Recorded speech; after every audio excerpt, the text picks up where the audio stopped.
They hired Brian Schottenheimer. Holy crap. Thought they were kidding, right? We all thought, yeah, they're going to hire that guy. Ta-da! Yeah, he was introduced as the 10th coach in the history of the Dallas Cowboys. Now, he told reporters, he said the objective here and the main thing is we want to win the Super Bowl, is what he said.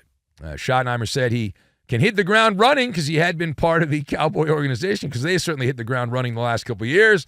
He says, I don't need to learn the decision makers. Well, isn't he supposed to be like a decision maker? Am I wrong on that? He says, I don't need to learn the quarterback, he said. Yeah, well, okay. He went on to say, I don't need to learn how things work, and so on and so. I guess we don't have any audio. Okay. But that was Brian Schottenheimer. The star of the show was Jerry Jones. The star of the show, Jerry Jones, your favorite general manager, good old Jerry. Very defiant, Jerry. He slammed the critics.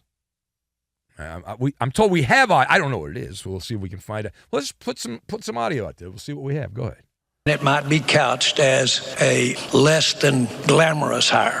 What I would say to you is I got here taking shots. Good things have happened. Let me tell you something. There's some stuff to be had over there where not many people go. There is. Don't think for 1 minute I won't take a shot. Yeah, people go to the dump. There's stuff you can find at the dump, Jerry. You know, not a lot of people go to the dump, but you can find stuff at the dump. Here's more from Jerry. I've seen it when I was a pup.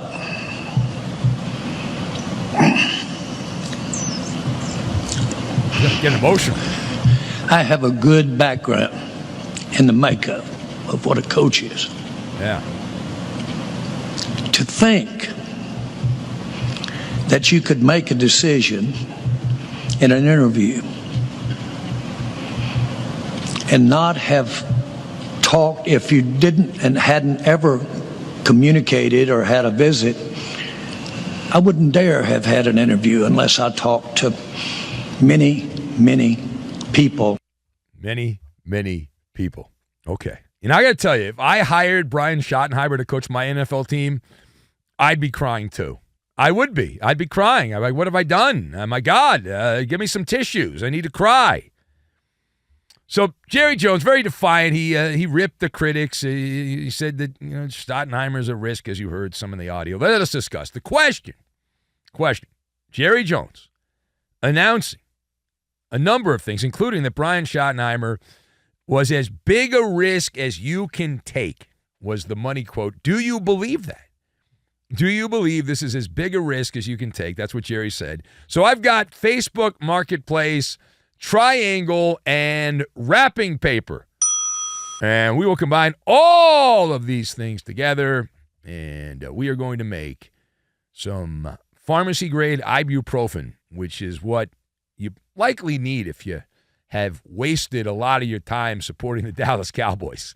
You need some ibuprofen to make the headache go away. So, Jerry Jones, as we anticipated in the preamble to this event, Jerry was getting the workout in. It was spin class and was going pretty well, I thought, by Jerry's standards there. He was sweating to the nonsense as he went out there with all his bull crap there. He was stretching the patented Jerry jargon as he threw it out there, patting himself on the back for this hire and talking about what a big risk it is and all that. But as Shakespeare taught me in Hamlet, and it was actually very surprising that Shakespeare would put this in Hamlet, but it was in there, the cowboy owner doth protest too much, methinks. It's right out of Hamlet. You can go look it up. We only honor the arts here on the overnight. And right there, boom. So a risk, now maybe I'm wrong on this, you can correct me, but a risk would have been to hire someone that would have pushed back with a strong personality like John Gruden or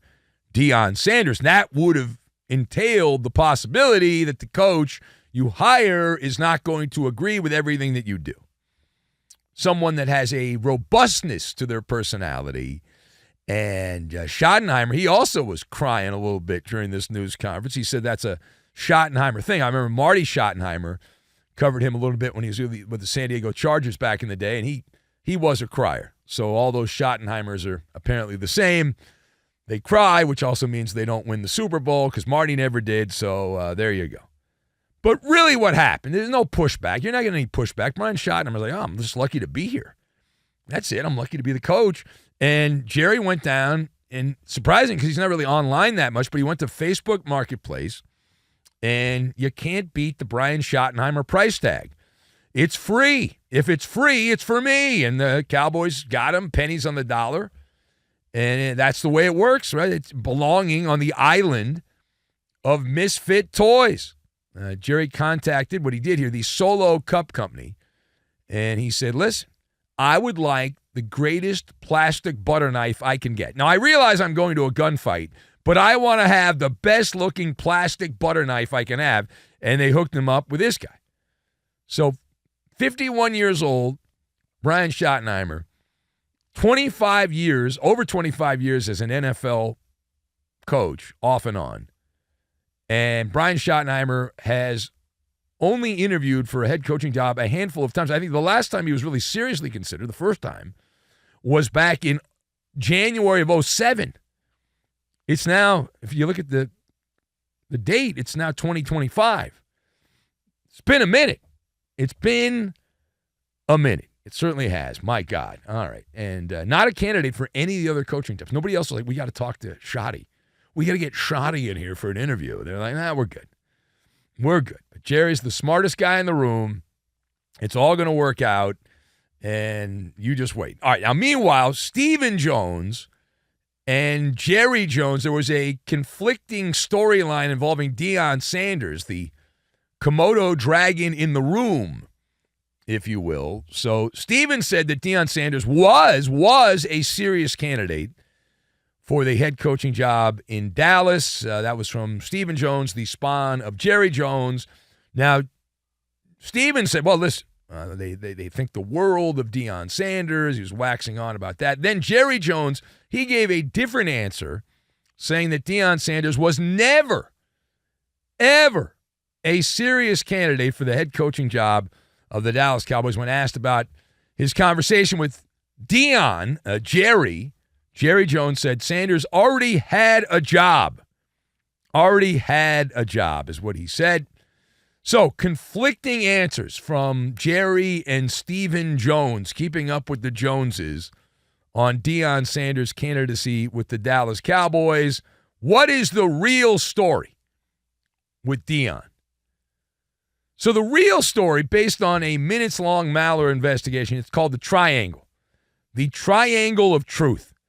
You've got Stephen Jones on one side. You've got Jerry Jones on the other side. And then at the very peak of the triangle is Deion Sanders. So you got three sides to the story here. You've got the Deion story from his mouth. You've got the Jerry Jones side of things. And you got the Stephen Jones side of things. And the truth is somewhere in the middle of the triangle. It's bouncing around like a pinball in the middle of the triangle. Now, it is conceivable that Jerry and Deion conspired in a way to get clout. Hey, everyone will be talking about it. Imagine what everyone's going to be saying on radio and TV and the internet if we just even talk once and pretend like you're a candidate for the Dallas Cowboy job. Oh, my God. It'll be absolutely amazing. Can you imagine?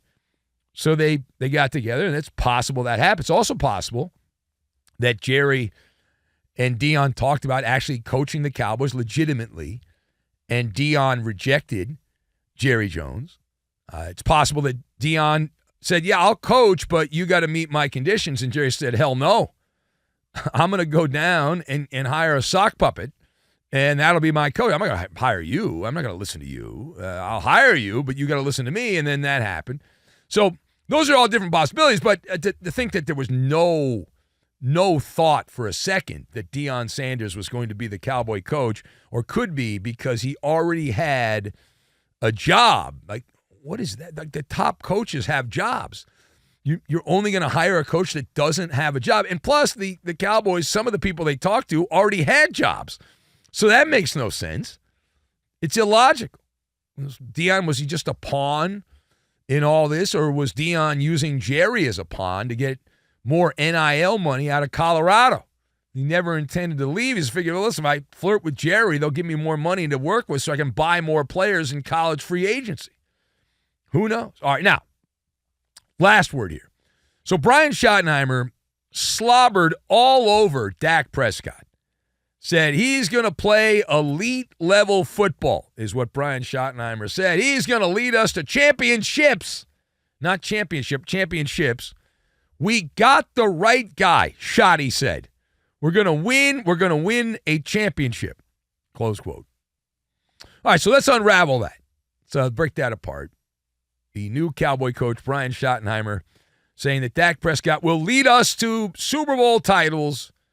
How did that one hit you?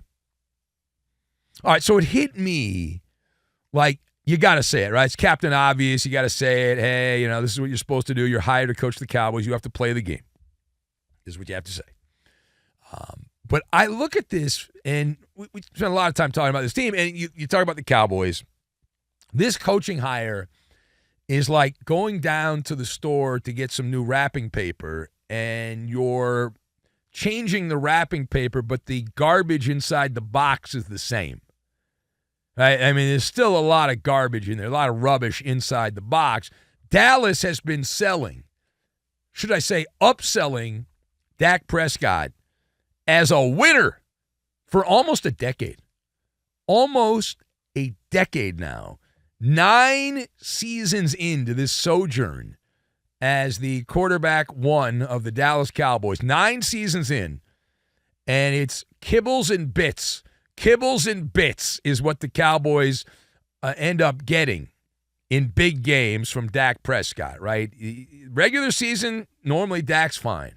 The guy has tight tuchus syndrome, right? He's got that issue in big moments here. Dak has 2 playoff wins, one against a washed-up Tom Brady at the end of his run in Tampa. Another when Dallas won in spite of Dak Prescott. He had terrible numbers against Seattle, and Dallas won in spite of Dakota Prescott.